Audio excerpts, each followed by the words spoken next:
السلام عليكم ورحمة الله وبركاته. ازيكم يا حبايبي؟ عاملين ايه؟ ان شاء الله تكونوا بخير.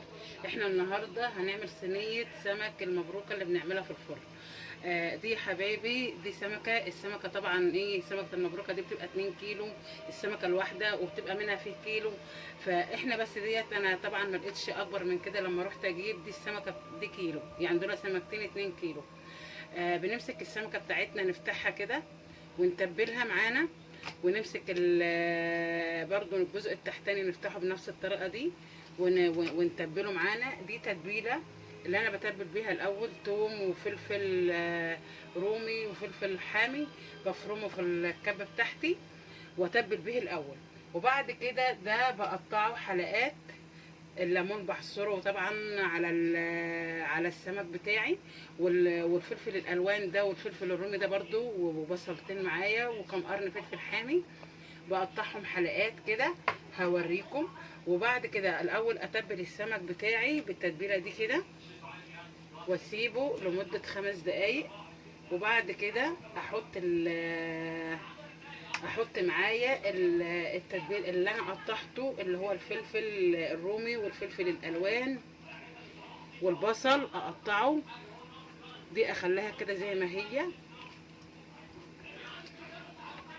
وافتحها معايا كده واتبلها بنفس التتبيله كده. ده ليمون وتوم وفلفل اسود، والملح بتاعي اظبطه بالطريقه ديت. دي التتبيله بتاعتي، تتبيله السمك اللي احنا كلنا بنعملها. انا قطعت الفلفل بتاعي زي ما حضراتكم شايفين كده، البصل والفلفل الالوان والبصل قطعته بنفس الطريقه دي كده حلقات، والفلفل الالوان والفلفل الرومي والفلفل الحامي، وعصرت الليمون بتاعي. وابدا بقى اعمل ايه؟ احط الاول جزئيه كده علشان السمك بتاعي ما يلزقش في الصينيه. احط كده الاول تحت السمك كده عشان السمك بتاعي ما يمسكش. انا ممكن اعمل دي كده عادي، وامسك كده كل سمكايه احط تحتها اللي انا قطعته الفلفل، واحط برضو كده على الوش، واحط برضو ليمون. انا حاطه ليمون طبعا في التتبيله الاولانيه، وحطيت ليمون برضو في التتبيله الثانيه.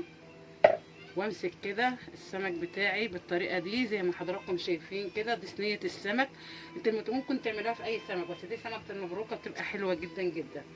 واحط معايا بقى رشه زيت كده عليه، يعني من على الوش كده. واسخن الفرن بتاعي على اخر درجه الحراره، يعني على الحراره العاليه خالص. واحط السمك بتاعي مغطيهوش، احطه زي ما هو كده.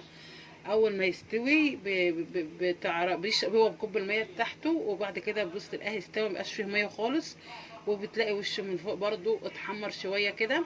وانا هوريكم بعد التسويه. كده يا حبايبي خلصت معانا صينيه السمك بالشكل الجميل اللي انتوا شايفينه ده كده. استوت معانا صينيه السمك اهي. دي سمكه المبروكه اللي قلت لكم عليها.